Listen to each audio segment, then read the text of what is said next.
Top quality और consistent performance के लिए सिर्फ सिल्वर पंप नाम याद रखना। નમસ્કાર, સમાચાર સાથે હું હિના. બુલેટિનની શરૂઆત કરવી છે કોરોનાની દહેશતથી. અમદાવાદ શહેરમાં કોરોનાના કેસ વધી રહ્યા છે, જે એક ચિંતાનો વિષય છે. કોરોનાના કારણે વધુ એક દર્દીનું મોત થયું. સોલા સિવિલમાં 16 વર્ષની કિશોરીનું મોત થયું હોવાની વિગતો છે. 4 જૂનથી કિશોરી સારવાર હેઠળ હતી. રેમડેસિવિર અને આપ્યા છતાં કિશોરીનું મોત થયું છે. હજુ પણ સિવિલમાં 3 દર્દીઓ સારવાર હેઠળ છે. અત્યાર સુધી કોરોનાના કારણે 4 લોકોના મોત થયા હોવાની વિગતો અહીંયા મળી રહી છે.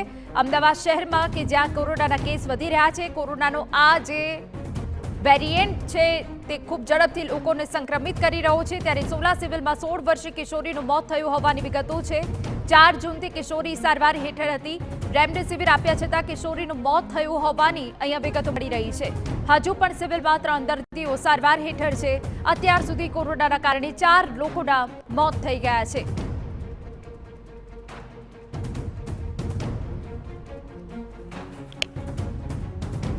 તો સોલા સિવિલમાં 16 વર્ષની કિશોરીનું મોત થયું હોવાની વિગતો મળી રહી છે. કોરોનાના કારણે વધુ એક દર્દીનું મોત થયું. 4 જૂનથી કિશોરી સારવાર હેઠળ હતી કે જેનું મોત થયું હોવાની વિગતો છે. રેમડેસિવિર આપ્યા છતાં કિશોરીનું મોત થઈ ગયું છે. આપને જણાવી દઈએ કે કોરોનાનો આ જે વેરિયન્ટ છે ખૂબ ઝડપથી લોકોને સંક્રમિત કરી રહ્યો છે. રાજ્યમાં તેના ઉત્તરોત્તર કેસ હવે વધી રહ્યા છે. અમદાવાદ શહેરમાં પણ તેના કેસ વધી રહ્યા છે. ત્યારે અત્યાર સુધી જો વાત કરીએ તો કોરોનાના કારણે 4 લોકોના મોત થયા છે અને કોરોના કેસથી હવે ચિંતા પણ વધી છે.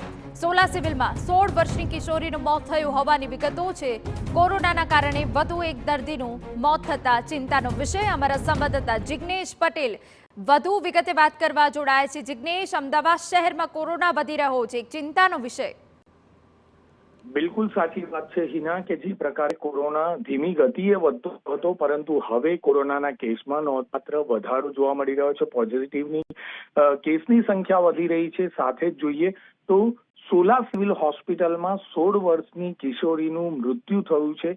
તેને સારવાર દરમિયાન રેમડેસિવિર, ટોસિલિઝુમેબ જેવી દવાઓ પણ આપવામાં આવી, સારવાર પણ કરવામાં આવી, પરંતુ તેમ છતાં તેને બચાવવામાં તબીબો સફળ રહ્યા નહીં. એટલે કે જે સારામાં સારી સારવાર કે તે પણ આપવાનો પ્રયત્ન તબીબોએ કર્યો, પરંતુ તેમ છતાં તેને બચાવવામાં સફળતા મળી નહીં. હાલમાં જો સિવિલ હોસ્પિટલની વાત કરવામાં આવે તો 2 દર્દીઓ ઓક્સિજન પર છે અને 1 દર્દી બાયપેપ પર છે. એટલે કે 1 દર્દી હજુ પણ ક્રિટિકલ ગણી શકાય, કારણ કે જે રીતે કોરોનાના કેસમાં વધારો થઈ રહ્યો છે તેને જોતા લાગી રહ્યું છે કે આવનારા દિવસોમાં લોકોએ કેટલેક અંશે સાવચેતી રાખવી જોઈએ. શરદી, ખાંસી કે અન્ય કોઈ પણ પ્રકારના કોવિડના લક્ષણો જણાય તો મોઢે માસ્ક રાખી અને ભીડભાડ વાળી જગ્યાઓ પર જવાનું ટાળવું જોઈએ. આ પ્રકારની સાવચેતી લોકોમાં કોરોનાના કેસ વધતા અટકાવી શકે છે. અત્યાર સુધીમાં જોઈએ તો 4 જેટલી તો મહિલાના જ મૃત્યુ થયા છે, કારણ કે જે આ મહિલા હતી તેનું મૃત્યુ થયું છે તે સાબરકાંઠાની મહિલા હતી કે જેને સોલા સિવિલમાં સારવાર અર્થે 4 તારીખે દાખલ કરવામાં આવી હતી. 4 જૂનના રોજ દાખલ કરવામાં આવી હતી અને ત્યારબાદ સારવાર દરમિયાન તેનું મૃત્યુ નીપજ્યું છે.